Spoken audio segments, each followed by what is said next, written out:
குழந்தைகளுக்கு பேர் வைக்கும்போது நாம் கவனிக்க வேண்டிய சில விஷயங்கள் இருக்குது. அது ஆண் குழந்தையோ பெண் குழந்தையோ எப்படி இருந்தாலும் பரவாயில்ல.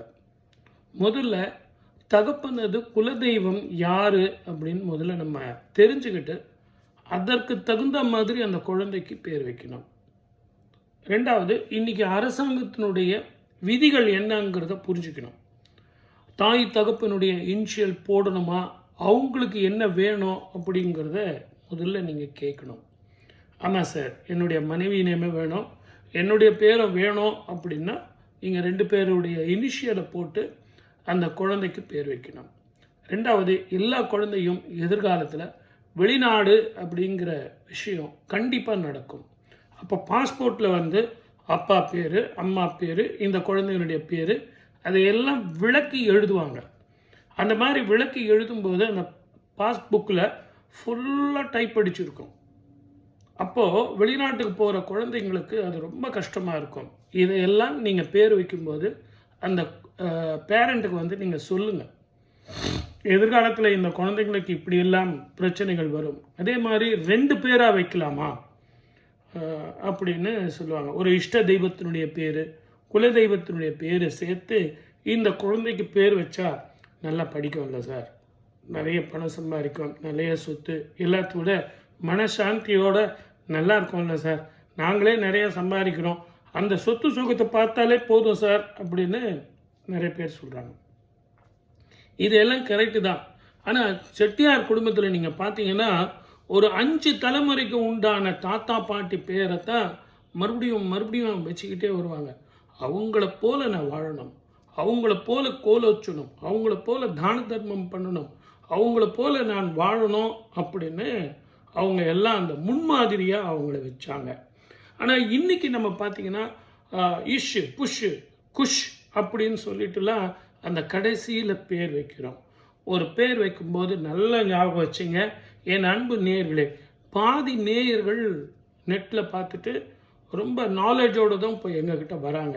இவங்களுக்கு பேர் வைக்கும்போது இந்த நிகழ்ச்சியை நீங்கள் பார்த்தீங்கனாலே ஓரளவுக்கு உங்களுக்கு இன்ஃபர்மேட்டிவாக இருக்கும். அது என்ன அப்படின்னா, நேமியாலஜி, நியூமராலஜி, ப்ரொனாலஜி இதெல்லாம் கரெக்டாக இருக்கான்னு பாருங்கள். நேமியாலஜினா அந்த வார்த்தைக்கு என்ன அர்த்தம், அந்த குழந்தையினுடைய பேருக்கு என்னங்க அர்த்தம், அர்த்தம் இல்லாமல் ஒரு பேர் வச்சு பிரயோஜனமே இல்லை. சுபமாகவும் அறமாகவும் தர்மத்தினுடைய பேரும் அந்த குழந்தைக்கு இருந்ததுன்னா தினம் நம்ம அந்த குழந்தையினுடைய பேரை சொல்லிக்கிட்டே இருக்கும்போது அந்த குழந்தையினுடைய வளர்ச்சி ரொம்ப பிரமாதமாக இருக்கும். ஜாதகத்தில் கிரகங்கள் என்னதான் கெட்டு போனாலும், லக்னாதிபதி கெட்டு போனாலும், தசா புத்திகள் சரியாக இல்லாமல் இருந்தாலும், தாய்க்கோ தகப்பனுக்கோ ஏதோ பிரச்சனையில் பிரிந்து இருந்தாலும் இந்த பிறந்த குழந்தைங்களால சேர்ந்து வாழ்வாங்க. அதனால தான் இந்த காலகட்டத்தில் பார்த்தீங்கன்னா பிறந்த குழந்தையினுடைய முகத்தை கூட பார்க்காம எத்தனையோ தகப்பன்கள் இருக்காங்க. அதை நீங்கள் தயவு செஞ்சு புரிஞ்சுக்கணும். ஆகவே இந்த குழந்தைகளுக்கு நீங்கள் பேர் வைக்கும்போது அந்த குழந்தையினுடைய ஜாதகத்தை முதல்ல தெளிவாக பார்த்து, வெறும் 3, 5, 9 இப்படின்னு நம்பரில் நியூமராலஜியில் பேர் வைக்கலாம் அப்படின்னு நீங்கள் பிளைண்டாக சொல்கிறது பிரயோஜனம் இல்லை. அந்த ஜாதகத்தில் என்ன பேர் எந்த நியூமராலஜியில் வச்சா அந்த குழந்தைக்கு பேரும் புகழும் சேரும் அப்படின்னு நம்ம பார்க்கணும். எல்லாருமே நல்லா படிக்கலாம், எல்லாருமே நிறைய பணம் சம்பாதிக்கலாம், ஆனால் பேரும் புகழும் எல்லாரும் வாங்க முடியுமா? அது கஷ்டம் இல்லைங்களா? பேர் புகழ் வாங்குற அளவுக்கு நீங்கள் சிறந்த மனிதனாக வரணும் அப்படின்னா ஜாதகம் உங்களுக்கு ஒத்துழைக்கணும். பெரிய பெரிய ஆட்களுடைய ஜாதகத்தெல்லாம் நீங்கள் பார்த்தீங்கன்னா கண்ணில் ஒத்துக்கிற மாதிரி இருக்கும். கிரகங்கள் ரொம்ப பிரமாதமாக இருக்கும். நீச்சபங்க ராஜயோகத்தை தரும் அப்படின்லாம் சொல்லுவாங்க. மகாதிசைகள் அந்த வயசில் சரியாக வரணும், குரு பார்வை இருக்கணும், 5ஆம் இடம் பூர்வ புண்ணிய ஸ்தானம் உங்களை மூதாதையர்கள்லாம் வாழ்த்தணும். அப்படிப்பட்ட இதெல்லாம் இருந்தால் கூட எனக்கு பாக்கியம் இருக்கா அப்படிங்கிற 9ஆம் இடம் நல்ல கிரகங்கள் இருக்கணும். அப்போ பேர் வைக்கும்போது இதையெல்லாம் பார்த்து எந்த எண்ணில் வச்சா நல்லா இருக்கும், அதே மாதிரி என்ன ப்ரொனாலஜி அந்த அர்த்தத்தில் வச்சா நல்லா இருக்கும். இந்த குழந்தை எதிர்காலத்தில் எப்படி படிக்கும், ஆண் குழந்தையா பெண் குழந்தையா? அதே மாதிரி நிறைய பேர் பெண் குழந்தைகளுக்கு ரொம்ப ருத்ரமான பேர் வைப்பாங்க. அந்த மாதிரி இல்லாமல் சாத்வீகமாக சாந்தமான பெயர்களை பெண்களுக்கு வைக்கணும். ஆண்களுக்கு வைக்கும்போது கூட ரொம்ப ருத்ரமான பேர் வைக்கக்கூடாது. அந்த மாதிரி பேர் வைக்கும்போது ரொம்ப எமோஷனாக இருப்பாங்க. ரெண்டாவது, அவங்க வாழ்க்கையில் என்னெல்லாம் மகாதிசை வரப்போகுது, கடைசி காலத்தில் அவங்களுடைய ஆயுள் பாவத்தை வெளியே சொல்லாமல் அவங்களுக்கு எப்படிப்பட்ட மகாதிசைகள் அந்த காலத்தில் நடக்கும், அப்போ அவங்களுக்கு ஆரோக்கியம் பாதிக்காமல் இருக்கிறதுக்கு எப்படிப்பட்ட குழந்தைகளுக்கு பேர் வைக்கணும், இதையெல்லாம் தெரிஞ்சு வைக்கணும். அதே மாதிரி சும்மா ஏதோ ஒன்று வாய்க்கு வந்த மாதிரி லேட்டஸ்ட் பேரை வைக்கிறேன் சார் அப்படிங்கிற நேமில் ஏதேதோ இனிஷியலை போட்டு முன்னுக்கு பின்ன ஆல்ஃபபெட்ஸை மாற்றி ஒரு ஏ சேர்த்துக்கோ ஒரு பி சேர்த்துக்கோ அப்படின்னா அந்த குழந்தை கையெழுத்து போடும்போது அந்த கையெழுத்து இயல் மாறும்.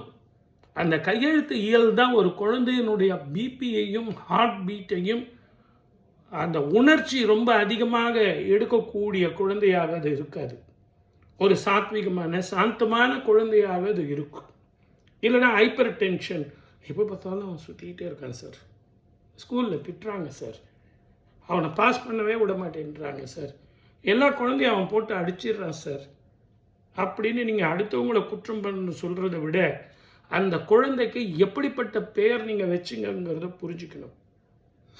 இதை விட இன்னொரு ரகசியம் இருக்குது. ஒவ்வொரு ஸ்டேட்டுக்கும் ஒரு நியூமராலஜின்னு ஒன்று இருக்குது. தமிழ்நாட்டை பொறுத்த வரைக்கும் 9ஆம் எண் அப்படிங்கிறது விதிக்கப்பட்ட விதி. அப்போ தமிழ்நாட்டில் பிறந்ததா, இந்தியாவில் பிறந்ததா, வெளிநாட்டில் பிறந்ததா, வெளிநாட்டில் பிறந்த அந்த மாவட்டம் என்ன, இதையெல்லாம் லேட்டிடியூட் லாங்கிடியூட் போட்டு பார்த்து அது வெளிநாட்டில் பிறந்தால் கூட அதற்கு தகுந்த மாதிரி பேர் வைக்கணும். நீங்கள் நான் சார் உங்களுக்கு தெரியாது சார், இப்போல்லாம் அமெரிக்காவில் அன்னைக்கே பேர் வச்சுருக்காங்க, பேர் வைங்க சார், நான் வேண்டான்னு சொல்ல, லேட்டஸ்ட்டாக பேர் வைங்க, தப்பு இல்லை. அதே உங்களுக்கு ஆங்கிலத்தில் பேரும் புகழும் எடுத்தவங்களுடைய பேர் வைங்க, தப்பு இல்லை. ஆனால் அந்த நியூமராலஜி அந்த சவுண்டு இந்த குழந்தையினுடைய ஜாதகத்துக்கு ஒத்து வருமா அப்படிங்கிறத புரிஞ்சுங்க. இப்போ அவங்களுடைய வாழ்க்கையில் இளமையில் அவங்க எவ்வளோ கஷ்டப்பட்டாங்க அப்படிங்கிறத தெரிஞ்சுக்கிட்டு பேர் வைங்க. ஒரு சில பேர் 30 வயசு வரைக்கும் கஷ்டப்பட்டிருப்பாங்க. அந்த பேரை இந்த குழந்தைக்கு வைக்கும்போது இந்த குழந்தைக்கு அதே மாதிரி இருக்காது அப்படின்னு யாரும் கேரண்டி தர முடியாது.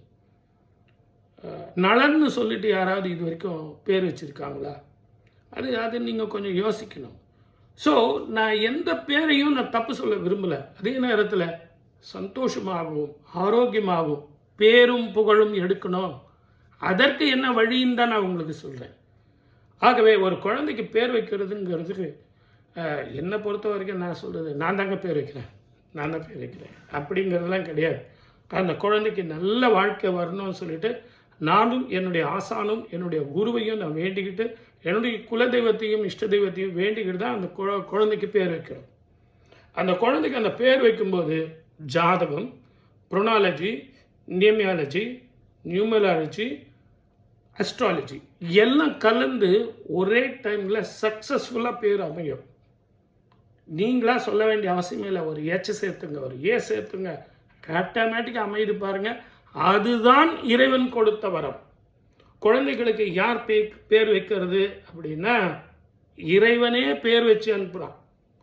ஒரு குழந்தை கருவில் உருவாகும் போதே அதனுடைய பேரும் சரியாக போயிடுது.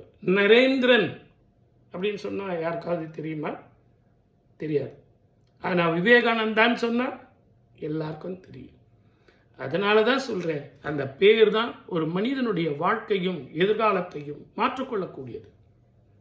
அதே மாதிரி அவங்களுடைய குடும்ப வாழ்க்கையிலையும் அது சிறந்ததாக இருக்கணும். பிள்ளைகள் வேணும், வருமானம் பெருகணும், சொத்து சுகம் சேரணும், எல்லாத்தை விட சாந்தி நிலவணும், நிறைய ஆன்மீக சிந்தனையோட இந்த நாட்டுக்கு நல்லது செய்யணும், மக்களுக்கெல்லாம் ஆரோக்கியத்தை தரக்கூடிய ஒரு குழந்தையாக இந்தியாவை காக்கக்கூடிய ஒரு பெரிய தூணாக இவன் வர வேண்டும், அந்த பெண் வர வேண்டும்.